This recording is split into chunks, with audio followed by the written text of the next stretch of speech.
Hey everybody, Adam here from Mental Watches, and we're going to give away an amazing vintage Rolex Dayjust to one of our subscribers.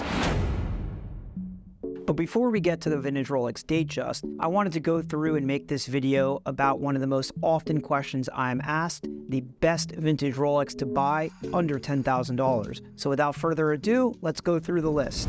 First on our list is the Rolex Explorer Reference 14270, one of my personal favorites, produced from 1989 to 2001 and was a continuation of the Rolex 1016 Explorer, which was produced all the way up until 1988. Much like the 1016, it has an amazing 369 dial layout. It's produced in 36 millimeters, and it was upgraded from the 1016, but with a more sturdy sapphire crystal and upgraded caliber 3000 movement. Why I like the 14270, particularly with the tritium dial, is that they still look and feel like a modern watch, but they have some vintage sensibilities, giving a nice nod back to the 1016. And with the tritium dial, you never know how they're going to possibly age in the future.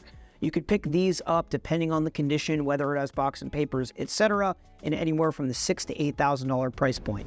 If the 14270 is too small for you, coming in at 36 millimeters, another personal favorite of mine is the Explorer 2 Reference 16550. The 16570 was a continuation of the 16550, which was a continuation of the original Explorer 2 Reference 1655. Coming in at 40 millimeters, it's a little bigger than the 14270, and you could get them in either white or black dials. They were produced from 1989 to 2011, and of course, I prefer the more vintagey ones with tritium dials, as a lot of them have tended to age with beautiful patina and stunning yellow lume. For a good reference 16570, you're looking to pay somewhat similar to the 14270 in anywhere from $5,500 to, let's say, $8,000, depending on the condition, and again, box and papers, and originality of the watch. If Explorers aren't really your thing, number 3 on our list is literally the most popular watch in the world, the Rolex Submariner. My favorite in this price category is the Reference 16610. The Reference 16610 was produced from 1987 all the way up until 2001, and it has a timeless look, coming in at 40 millimeters with an aluminum bezel, which for me is just a little bit cooler and more unique than, dare I say, the new ceramic bezels. When you're talking about the 16610, obviously I'm referring to earlier iterations with tritium dials, usually in the early 1990s, and S-serial kind of thing, that have aged with a nice patina and yellow colored lume. 16610s can be picked up well under $10,000. Usually you're looking in the $7,000 to $9,000 price point for a good example. The next watch on our list is good enough for a lot of important people, such as presidents, Martin Luther King, Tony Soprano. Even Hulk Hogan wore one of these watches. Yes, we're talking about the Rolex Day-Date, i.e. the President. When we talk about the President model, we're actually referring to the bracelet, which was referred to as the presidential bracelet in a Rolex advertisement circa 1966. While you might be saying, Adam, solid gold Rolex Day-Dates are well over $10,000, for the most part you would be right. But if you find one that had the bracelet removed and is worn on a leather strap, either yellow gold or white gold,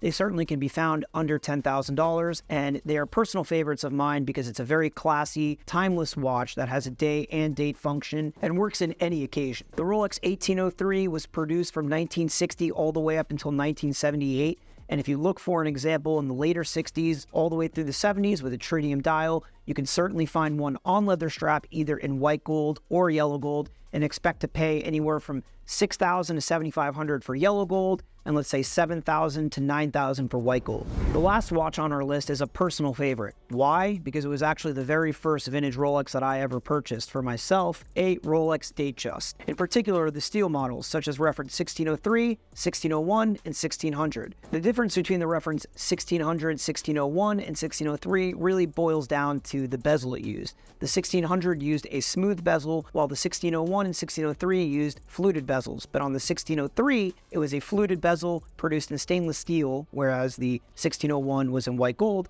and the 1603 is not technically a fluted bezel, as it has a fluted appearance, but it has a more milled composition, where if you look in between the ridges, there's a beautiful pattern that was done by Rolex on the bezels, which is why it's my personal favorite of the three, although I still really love a 1601 with a shiny white gold bezel that contrasts against the steel. Either way, depending on what dial and what configuration you go for, you could find a steel Rolex Dayjust anywhere from, let's say, $3,000 to $5,500, depending on the dial variant, the condition, and the year of the watch. And that concludes our list of my personal top 5 favorite vintage Rolex under $10,000. If you've gotten to this far in the video, we'd like to make an announcement. We really appreciate everybody watching and helping us grow the channel. We're really putting out this content to be educational first and foremost and fun for everybody to watch, and we're really happy to see it connect with an audience based on all of your comments and feedback so far. So that being said, we wanted to do a fun little giveaway to bring more people into our passion, which is vintage watches, and give away this amazing vintage Rolex Dayjust reference 1603, like I just discussed before, to everybody. This watch in particular is a personal favorite of mine. It has a blue mosaic dial, which is kind of like a wavy pattern. It has beautiful yellow lume with beautiful puffy plots, original dated 1969 bracelet, which matches the date of the watch, which is 1969. Entering this giveaway is very simple.